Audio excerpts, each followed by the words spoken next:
เอาละขอฮับกลับมาแล้วหลังจากฟังเพลงม่วนๆกันไปตอนนี้ก็ได้เวลาพักผ่อนสมองมาฟังนิทานพื้นบ้านที่พวกเขาคุ้นเคยกันดีเรื่องราวของเสียงเมี่ยงทรายภูมีปัญญาสลาดลักแหลมมาเลยจ้าไว้บุญเกิดน้องมะลิกับพี่น้องทางบ้านถ่าฟังอยู่กาละครั้งหนึ่งโดนนานมาแล้วพญามีรับสั่งให้เสียงเมี่ยงไปซอกหางัวเถิกที่ออกลูกได้มาถวายหากชอกบ่ได้จะถือลงโทษเสียงเมี่ยงกะรับคำแล้วกับเมื่อบ้านไปคิดหาอุบายโหแค่เริ่มต้นก็ยากแล้วงัวเถิกอยู่ไสสิออกลูกได้กันละไอ้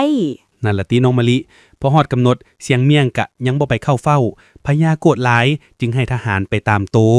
พอทหารมาฮอดเฮือนก็เห็นเสียงเมี่ยงนั่งหน้าเศร้าอยู่ทหารถามว่าเป็นหยังจึงบ่ไปเข้าเฝ้าเสียงเมี่ยงบอกว่า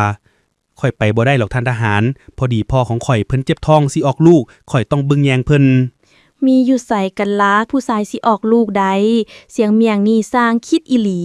ทหารได้ฟังกะโมโหบอกว่าเจ้าสิบ้าวะเสียงเมี่ยงผู้ชายอยู่ไสสิออกลูกได้เสียงเมี่ยงได้ทีจึงสวนกลับไปทันทีว่านั่นละติขอฮับท่านทหารขนาดผู้ชายยังออกลูกบ่ได้แล้วงัวถึกมันสิไปออกลูกได้จังใดขอฮับอ๋อเข้าใจแล้วเป็นอุบายของเสียงเมี่ยงนี่เองแล้วทหารเฮ็ดแนวใดต่อเจ้า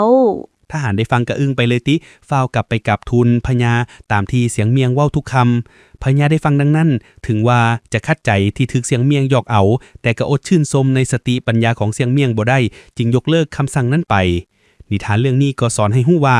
ปัญญานั้นสามารถเอาชนะอุปสรรคที่เบิ่งคือจะเป็นไปบ่ได้นั้นให้ผ่านพาไปได้ด้วยดีนั่นเองเป็นนิทานที่ให้ข้อคิดดีหลายๆเลยเจ้าไอ้บุญเกิดคือกับการดูแลสุขภาพของเฮานี่แหละบางเทื่อเฮาคิดว่าเป็นเรื่องยากแต่ถ้าเฮามีปัญญาฮู้จักเลือกของดีๆมีประโยชน์มาดูแลร่างกายเรื่องสุขภาพที่ว่ายากก็จะกลายเป็นเรื่องง่ายไปเลยเจ้าแม่นแล้วน้องมะลิคือกับน้ำมังคุดทิพย์มังคุณ555ตาพนาลินนี่แหละขอฮับคือปัญญาของคนบูฮานที่คัดสรรแต่สุดยอดสมุนไพรและหมักไม้มารวมไว้ในขวดเดียวเพื่อให้เฮาดูแลสุขภาพได้ง่ายๆบ่ต้องไปต้มไปซอกให้ยุ่งยากดื่มง่ายได้ประโยชน์เต็มๆเจ้าช่วยให้ร่างกายสดชื่นมีแรงนอนหลับสบายขึ้น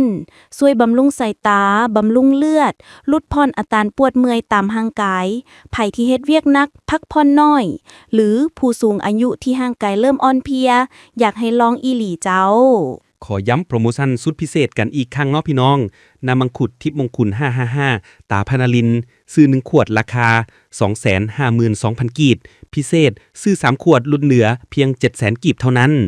และที่สำคัญพวกเฮาส่งฟรีทั่วประเทศลาวบ่ต้องเสียค่าส่งจักกีบสั่งมื้อนี้รอท่ารับของดีๆอยู่หน้าเฮือนได้เลยเจ้าอย่าท่าให้ร่างกายส่งสัญญาณว่าบ่ไหวเด้อขอรับดูแลสุขภาพตั้งแต่มื้อนี้คือการลงทุนที่คุ้มค่าที่สุดโทรมาเลยสายด่วนสุขภาพดีที่เบอร์020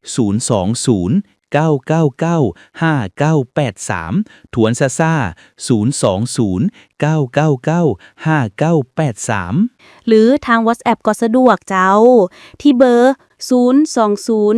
935 32189ทวนเดอร์020 935 32189และติดตามข่าวสารดีๆได้ที่ Facebook Fanpage น้ำมังคุดทิพย์มงคุณ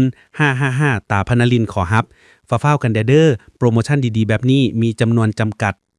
เวลาของรายการน้ำมังคุดสกัดเข้มข้นตาพนาลินในมื้อนี้ก็ใกล้จะหมดลงแล้วเจ้าหวังว่าพี่น้องจะได้ทั้งความสุขสาระดีๆและข้อคิดจากนิทานที่ไอ้บุญเกิดนำมาฝากกันเจ้าแม่นแล้วขอครับและที่สำคัญที่สุดอย่าลืมดูแลสุขภาพของตนเองและคนที่ทานฮักเด้อด้วยผลิตภัณฑ์ดีๆจากน้ำมังคุดทิพย์มงคุณ555ตาพนาลินโปรโมชั่น3ขวด 700,000 กีบส่งฟรีทั่วประเทศยังท่าทานอยู่มื้อนี้ไอบุญเกิดและน้องมะลิต้องขอลาไปก่อนกลับมาพบกันใหม่ในอาทิตย์หน้าเวลาเดิมที่สถานีแห่งนี้เจ้าสำหรับมื้อนี้ขอให้พี่น้องทุกท่านมีสุขภาพร่างกายที่แข็งแรงมีความสุขกันทั่วหน้าเลย